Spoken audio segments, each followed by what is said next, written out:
And we're back. Hello, my sweet friends. This is going to be chapter 8 from Karen Cushman's The Midwife's Apprentice. And this chapter is titled The Twins.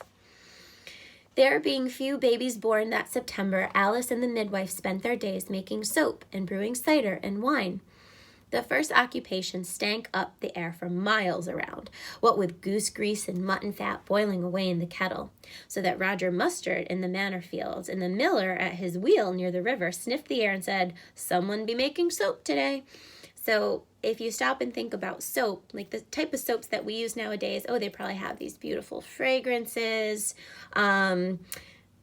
and we use soap, but we might not necessarily think of the process that goes into making soap. And the process that went into making soap, especially back in this time period, you were having to use things like fat and grease from goose, and you can probably imagine what that smell is like if it's then being put through a lot of intense heat and boiling. So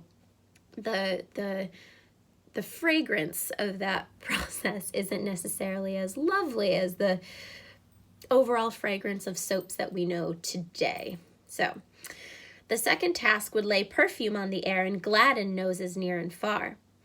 Alice was greatly relieved when enough soap was made to wash all the linen in England and brewing could begin again. Ooh, can you imagine? Because they're brewing cider and wine. Oh, cider. Even think of like apple cider. They have really yummy smells. So that would make up for all the smells of when they had to make the soap. First, they cooked parsnips with sugar and spices and yeast and poured this into casks where the fermenting mixture sang loud and sweet as it turned into wine, and the same did with the turnips. Then Alice, with baskets tied to each end of a pole, walked with the cat to the Abbey gardens to gather fallen fruit. There, lying on the ground as if scattered by God, just for Alice, were apples, red and yellow and large and sweet and tart, firm and juicy. She tried a few, but unable to say whether she liked best the crisp, white-fleshed cackagees, the small, sour foxwhelps, or the mellow, sweet rusticoats and ruby stripes. She tried a few more. Well, the cat, not finding that apples were good to eat, batted the small ones across the yard, imagining they had ears and tails and other parts that made things worth chasing.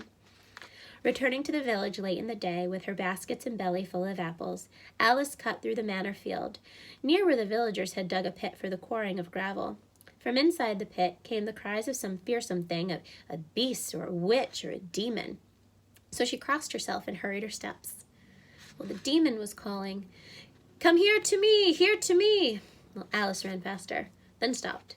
The demon sounded mighty like Will, the boy with red hair who used to torment her and now did not so much. "Are you demon or red-headed lout?" she called. "Alice, be that you?" came the response from the pit. Cautiously she crept to the edge and looked over. It was the red-headed lout, and with him, his cow. So it's Will. "Alice, you must help me. Tansy's fallen into the pit and I cannot get her to climb out, for she is about to have her calf and will not move. Come and help me." "I'm no midwife for cows, Will Russet," she called. "She needs your help, Alice, and so do I." "Indeed, I am no midwife at all, Will Russet, and I do not know what to do." "Come over and I will tell you. This is Tansy's first calf, but not mine." Ah, so Will has been through the process of helping cows give birth before. Interesting. At that, Tansy called out, low and mournful and full of pain and fright. Alice could not bear to leave her like that, so she put down her baskets of apples and slid into the pit. Will grinned at her. "Good for you, Alice. Here, hold her head. Keep her quiet. Sing something soft." "I do not know any singing, Will Russet." "Croon a song without words, then. Just make sweet noises." So Alice did, although none would have called them sweet, but she and the boy and the cow, and perhaps the cat who lay above where Alice had left him, carefully licking the soft pink pads of his feet. "Hold her, Alice. Rub her head and belly. If we can but calm her, God will tell her and the calf what to do." So Alice sang and rubbed, calling the cow sweetheart and good old girl as she heard Will do, and the boy pushed and pulled and worked as hard as the cow.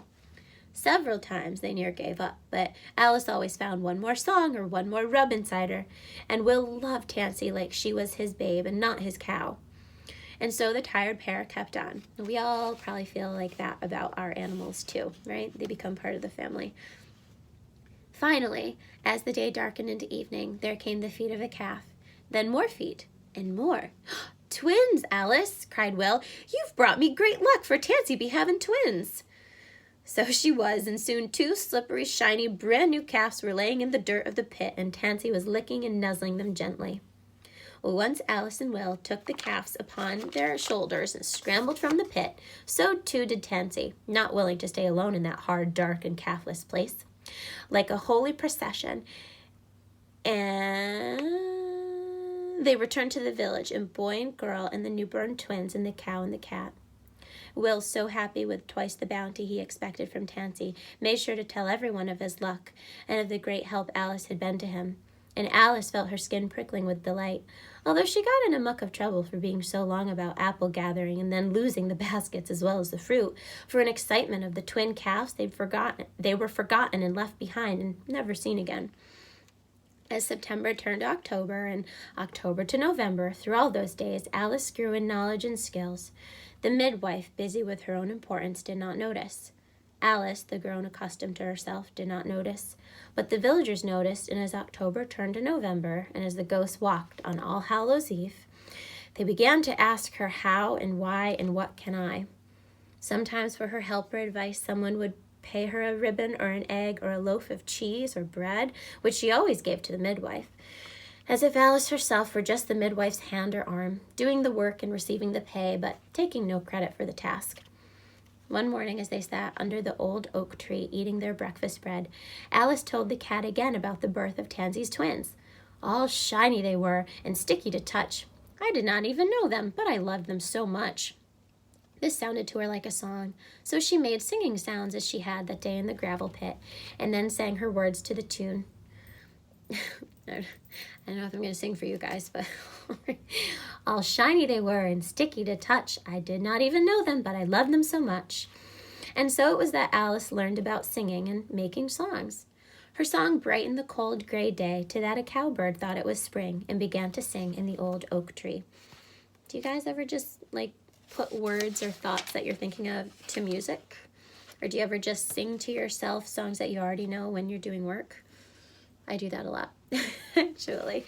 So, well, you guys know I do that. I would always do that in class. That was chapter 8, titled The Twins. I will be back with the rest of the chapters for this week. Bye, friends.